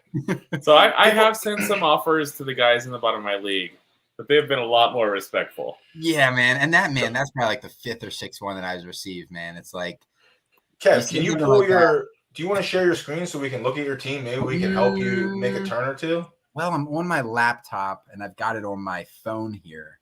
Oh shit. But I can just do a quick rundown. I mean, the biggest disappointment, and I will say drafting like predominantly Ravens fans hasn't. Well, also, didn't isn't this your first auction draft? Yeah. So, man, I blew all my cash on Jamar Chase, Mark Andrews, and some other big name, and Derrick Henry. Mark Andrews was my most valuable player I bought. I mean, those are 3 that are worth spending money on. Like, yeah. And then, J.K. Dobbins, he's been, I don't want to say bad. He just hasn't had much opportunity. Not startable. That's the problem. Exactly. There's a multi-headed monster running back. You know. Well, there was 1 week he was startable that no one started him. Yeah, like someone did it in DFS because they knew someone. Week 4 or 5, and he had 2 touchdowns, and then I got tricked after that. I've started him twice in the 1 league I have him. It's a keeper league, so he was hurt before the season started last year. So I took him like the 15th round, just put him in IR. So I kept him this year as a 15th rounder, and thought I had some value there, but so far not so much. What's your quarterback situation? Well, I picked up Jimmy G off the waiver, so he's my backup. So I do a rotation between, not that it matters of any sort of rotation at 0-6, but Jimmy G and Stafford. And Stafford's been cheeks. Stafford's been terrible. I picked him up, and I dropped Carson Wentz this past week and picked Stafford up because I have Dak sitting on my IR, and Stafford was not much better, but Stafford honestly might be. I think he's droppable. He's 80% owned player, and I dropped the shit out of him. Someone else dropped him too. But I dropped Allen Robinson weeks ago. You're a lunatic. I would have never done that. It's too funny. You never dropped him? No, I wouldn't. See, and this is the thing. And 2 weeks ago, maybe we didn't know this, but I found out last week. I was going through the stats. I'm not much of like look up stats and shit before the stream, but like Allen Robinson and Cooper Kupp had the same exact number of end zone targets. Yeah, end zone. I mean, I'm not dropping Allen Robinson's end zone targets. They transferred last week, got touchdown, got his yards. Like the chemistry thing we were talking about, with Matt Ryan, same thing. It's hard to put trust in him, but like if that team's finally I've only dropped playing, then in KFFL, I've only dropped 2 players this season, and it's been Dak after week 1, who I now have back on my roster, and Allen Robinson, and I have the rest of my roster intact. That's the one thing we don't have is an IR spot. I actually don't think that's a bad idea. I don't think, maybe next year. Because IR rules differ from league to league. I think in a big tourney type league like this, it's fine to not have one. It's probably okay. Yeah. Because people can abuse it, and then when other people bring it up, so that's the thing. It's like there's an IR spot. Like whoever the GM is kind of has to be on top of that. Because there's people you'll just stash someone and just hold an extra player through waivers, like even though you can't really do that. You're technically supposed to drop someone if they're healthy and on IR. But, I didn't know you could do that will be the main thing. You knew what you were doing. Can't convince me otherwise, unless it's your first year playing. But, yeah, quarterback's kind of rough. Throw my league up there. Good boy. Quarterback's kind of rough, Emperor, it sounds like. Yeah. Oh, you might be able to pull up my can you pull up another league in KFFL? That's what I tried to do earlier and it wasn't letting. And then we thought we had the thing. So I've got 784 points. So actually there's another high score. There's 2 guys higher score than me in the league. Your league, I would hate if I was 2-4 in your league. Because your top 5 spots. Yeah, we got a top bottom. Yeah, your top 5 spots are just good luck. That's hyper competitive. My league apparently sucks. There's 1 5-1 and a 4-2, and then the rest. Or that means there's a lot of parity. Me getting punched in the teeth for no reason every week. But yeah, I like my situation. I like being where I'm at right now. But if I was in your situation, if I was in your league with a 2 and 4, I'd probably pack it up. Which I wish we gotta find a way that we can get other people's leagues without having to log in. I'm gonna. If I'm you, Emperor, and I'm 0-6, I'm playing for upside only right now because you got to string a bunch of wins together, and I don't think either of those quarterbacks are the guys. I wish we could have got you on earlier and just did a complete remodel of your team. I just logged into Sleeper on my laptop, so let's go. Oh, okay, let's see it. I can share the screen here. Yeah, see, I got a bedtime, but I'll stay up for this shit. I love doing this. Go another 10 minutes or so. How do I just present? Yeah, present, and then make sure you have your StreamYard in a different You're gonna want your seed phrase at the bottom there. Just make sure your the StreamYard link is in a window by itself. Roger that. When you share. Okay. Yeah, we'll take a look at your standings. We'll see if you're actually cooked, because there's a world where you can still play for the 5-6 spot and just slide in the back door. Okay, so you guys can see? Yep. All right. Although in this league, it's only top 4 make it, so you're going to have to. You guys see this? Out. Gotcha. Yep. You got it? Yeah. Yep. Right. I will say the 250 Dynasty League that I'm in, I'm 4-2, so that's going really well. But the one that matters the most. Yeah, that's one thing I lead off with. You outscored me this week, Emperor, by 0.06. Oof. And the worst part is I should have started Jimmy G. I should have started. Wait, who was it? Nicole Hardman had a good week. That's a tough one to start, though. That's you can't start Nicole Hardman, yeah. Yeah, but I could have started him over Gallup, respectly. And Duvernay. Yeah, you could have potentially. And the Duvernay situation is kind of weird. Thielen, so I picked up. Someone dropped Thielen in our league, and it's because this man literally did not spend anything in the auction for a solid few rounds. So he ended up having so much depth. So this man dropped Thielen. I was like, man, I better scoop him up. Yeah, that's a good pickup. Click on your team instead of the matchup. Roger that. Oh, damn. Yeah, man, you are hurting. Yeah. Dobbins and DJ Dallas, not where you want to be. No. Let's see maybe if there's any players on the market. I do have Robbie, and with the trade, maybe that'll work out well. He did make our waiver wire list. I would not start him this week, though.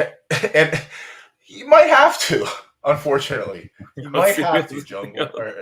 He's got Henry back. Got Derrick Henry back, so we can slot him back into the starting role. Yeah, slot Henry, and I've got Hillard. Pollard probably is a fine flex. See that Zeke's father?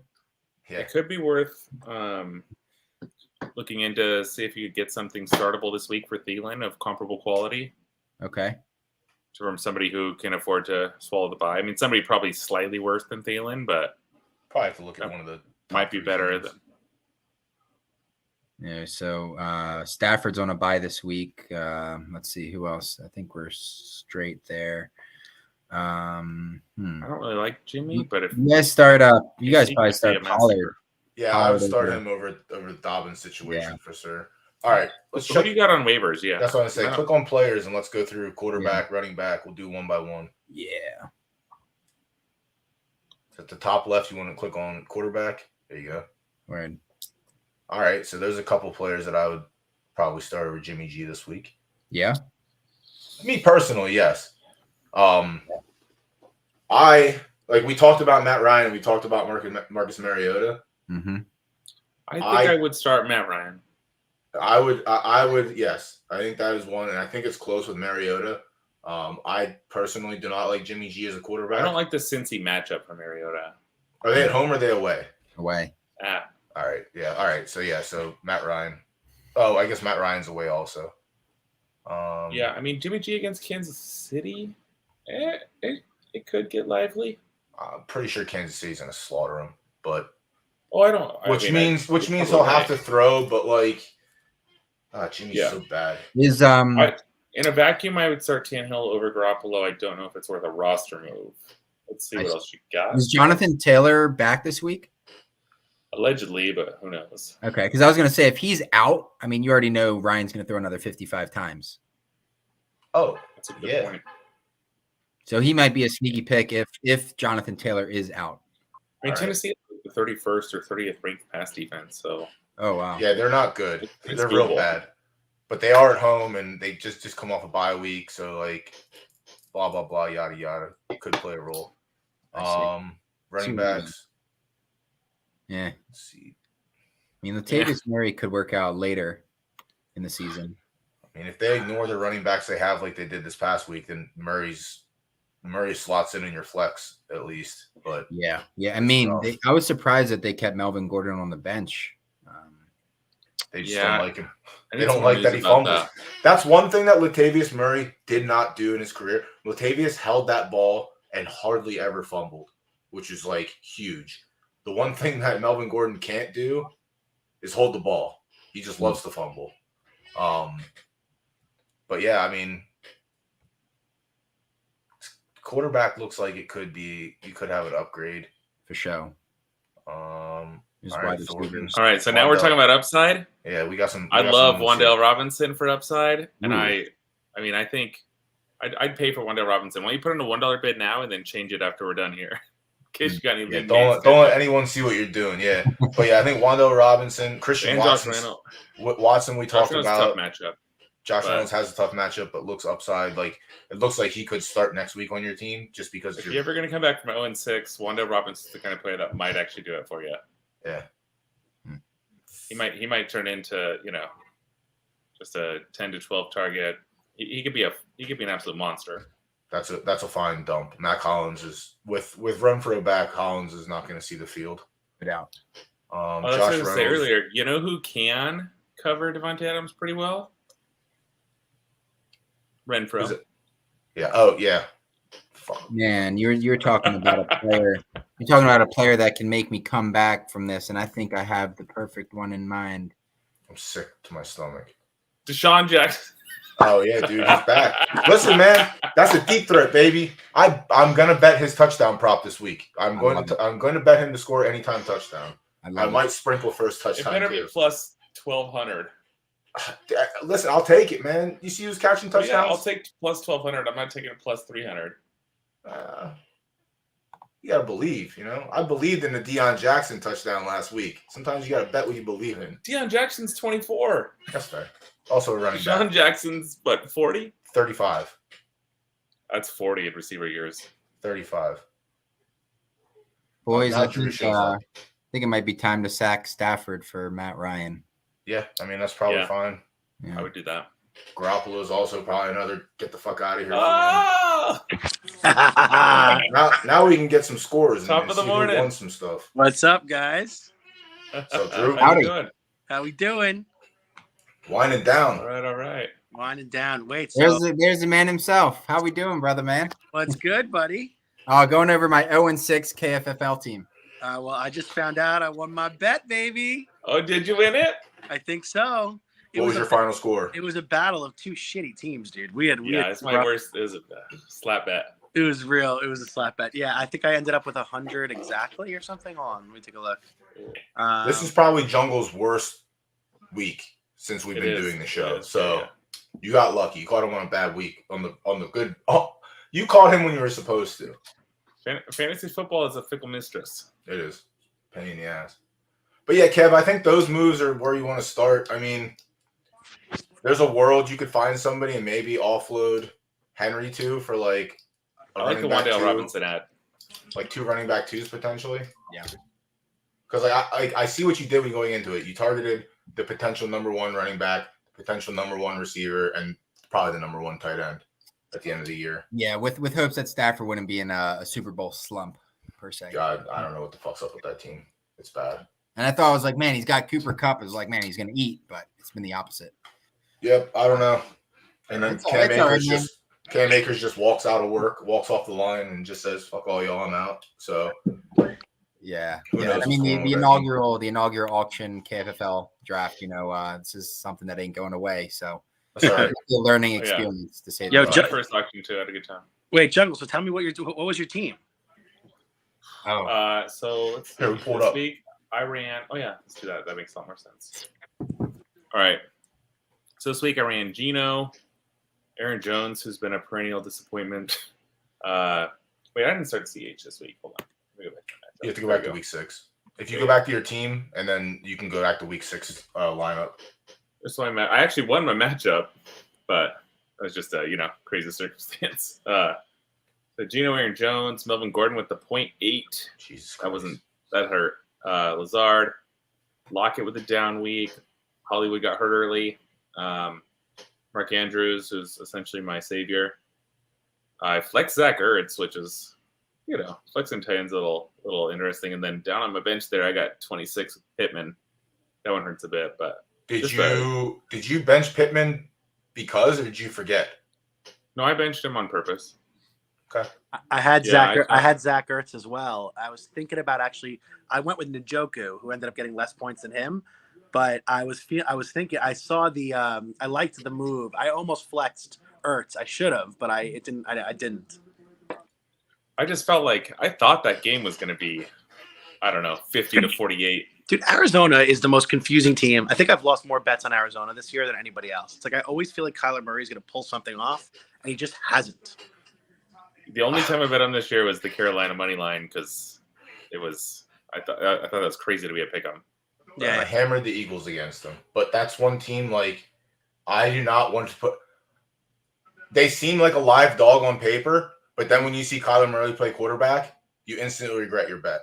I don't want to trust my bet with something like that. It's just that's not consistent enough for me.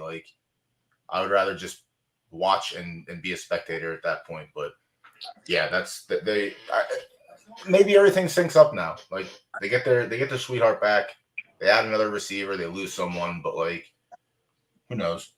I was missing my best player this week too. I had Swift on bye. Man, that's your best player. Man, your team must be some cheeks.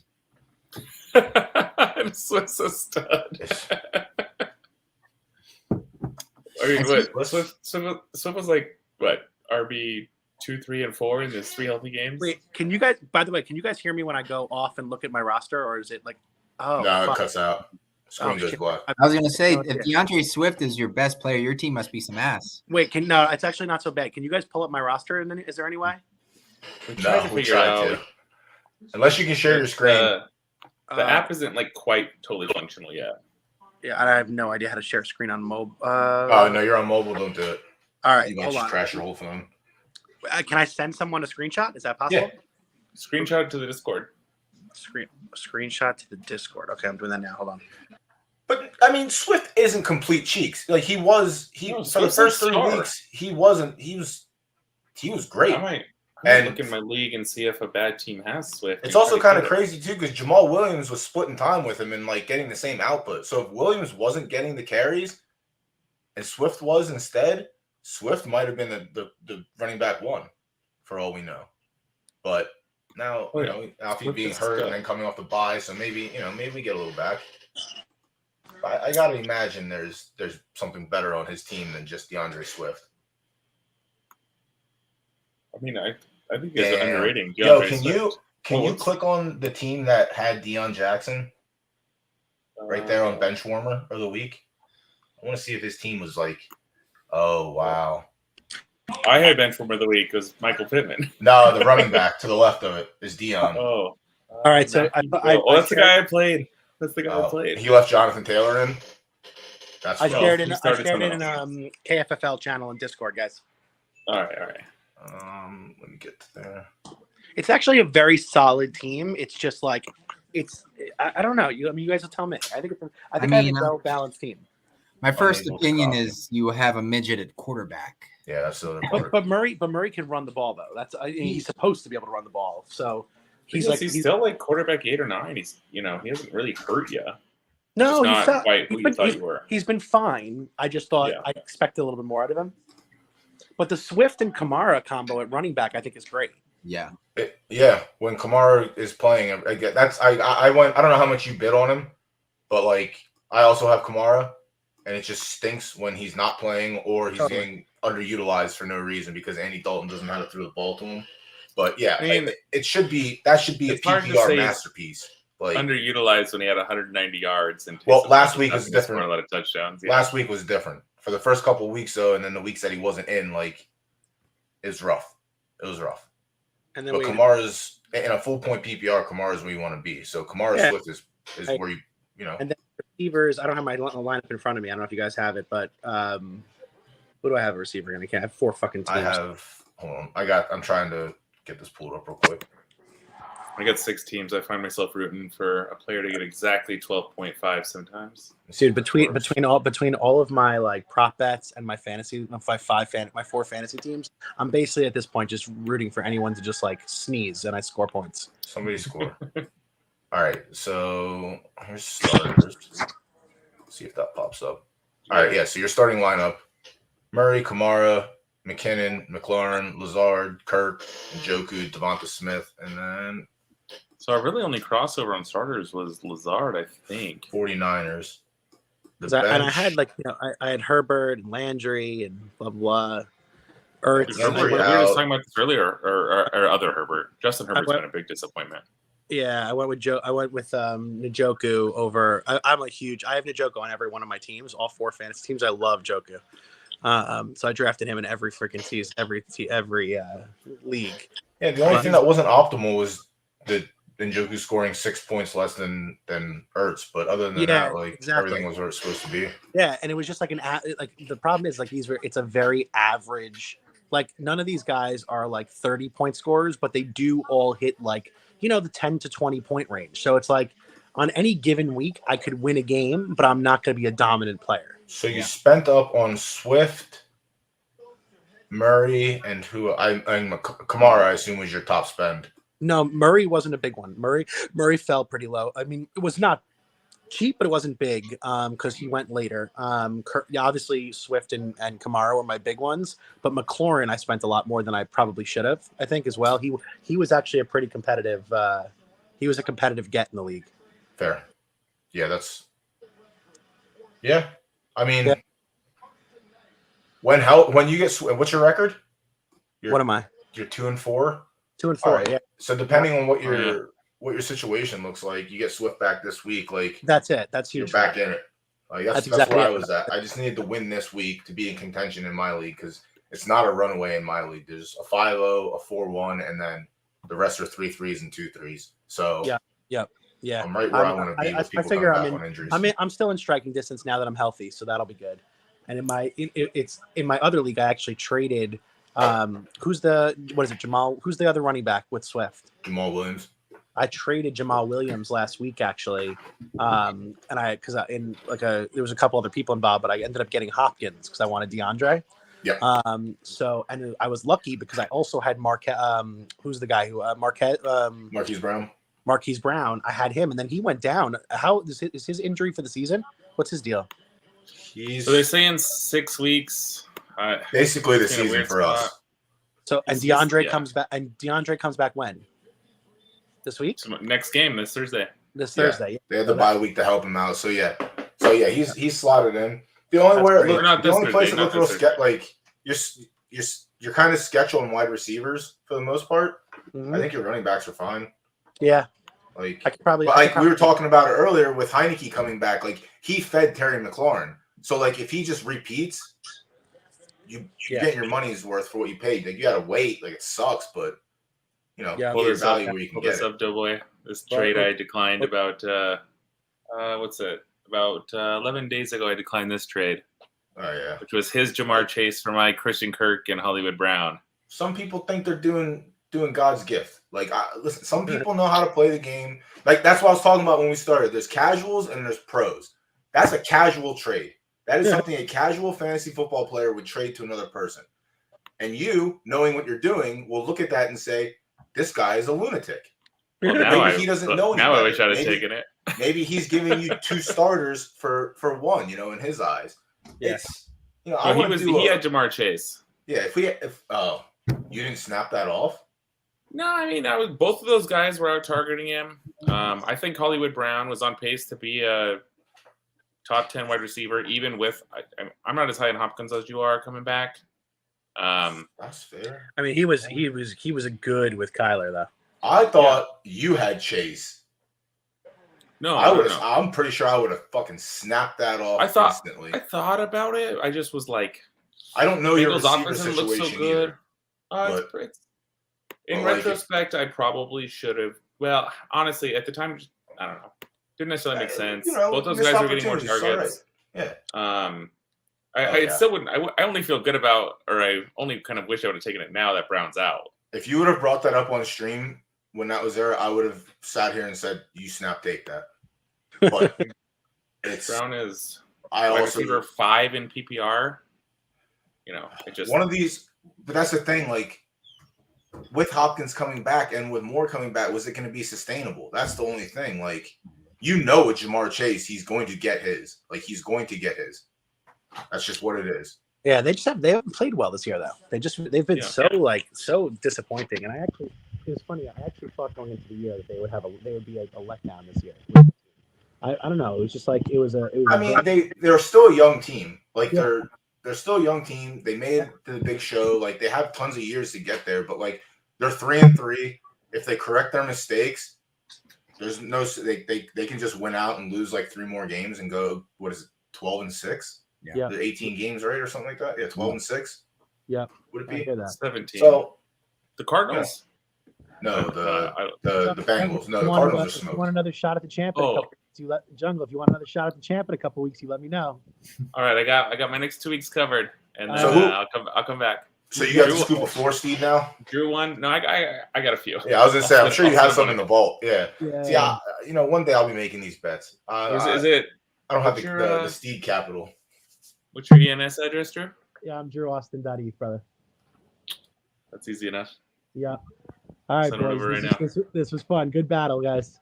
Yeah, absolutely. Thanks for coming up. No doubt. I'll talk to you guys later. Peace. All right, brother. And then, Kev, we can make it happen. Run those waivers tomorrow, and I'll touch base with you when I get off work, and we'll see what happened. Yeah, man. I've already logged in. Got like 4 transactions ready to go through. I like this as like a mid-season Cinderella. Let's see if we can make give Kev like a semi-winning season. Just a chance. Yeah, just something. Like, even if you win, like that's huge because you went 0-6. Like my wife, the first year she played fantasy, she started out 0-6, right? And then we turned it around and she won out and she lost in the championship. Oh wow! She's lost in the championship each year since then. She can't seal the deal, so she's like, she gets the email from ESPN like, biggest disappointments, who's always there, and she shows me, she's like, you see this? I'm always there. I just can't win. I'm not allowed to win. And I'm like, one day you'll win. It's all right. Like you can't, you can start 0-6 and rally back. Like it just depends on how your league's structured. But yeah, we'll try and work. We'll try and work it out and get you where you got to be. No doubt. This is Dude, thanks for having me. And Wiz wanted to say hello. This what is up, Wiz? His nephew Snoopy is in the other room. I just can't do both at the same time during stream. So are they both? He's a lab, I assume. That's not a lab. He's actually a golden doodle. I was gonna say it looks like a retriever, but then that makes sense. Yeah, he's got the flat coat there, and yeah, he's the OG. He's the OG, man. Nice. He's the OG. So nice, good stuff. But yeah, thanks for coming up. We'll do this. Maybe we'll have you up next week and see how the week went and yeah, see if the improvements helped or not. Let's talk about that first win. But yeah, I love it, man. I love it. I haven't even checked who I'm facing this week, but doesn't matter. They're in for a rude. They're in for a rude awakening. Fuck them. We're dropping elbows on them. We ain't got time for this shit. Matty Ice, man. He's coming. Let's go. Well, yeah, Jacob, if you're back there, if you want to run the outro for myself, Doughboy, and JungleGoat, and our guest Emperor. JungleGoat on Twitter. Check out Fight Night this week, Thursdays. Just Thursday night, right? Wednesday night. It's Wednesday night. Are you guys doing the live show in the morning this week or no? We are. Yeah. So we're pre-recording tomorrow morning, 6 a.m. Pacific time, and then we're dropping at 8 p.m. Eastern. Good shit. All right. Shit. Have fun this week. Throw those speed bets at us.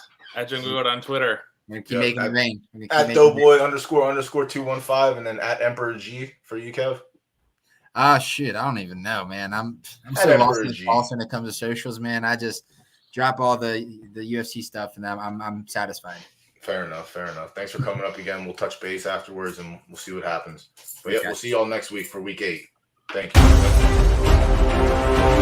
you.